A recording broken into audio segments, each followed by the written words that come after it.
bay, walay laman, walay sulod. Wala, bay. Okay. Para maniwala talaga kayo na walang laman, buksan mo siya.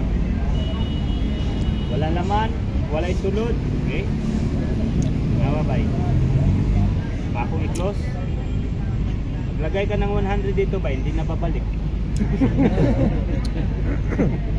Di ba? Siyempre ayaw na sir. So, walang laman.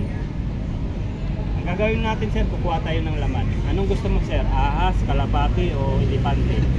O siyempre wala ka. Ayun o, kukuha ko ng pera sir.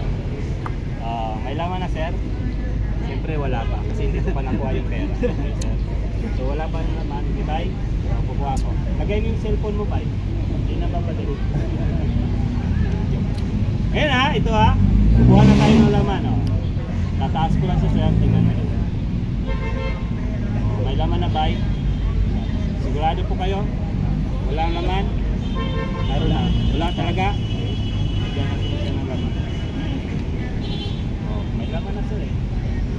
Oy! May laman na kaibigan. Ano kaya nagkalaman no? Ay, grabe talaga. Mahaba to ba? Pag hinila natin to ba, abot to hanggang Dolomite Hills.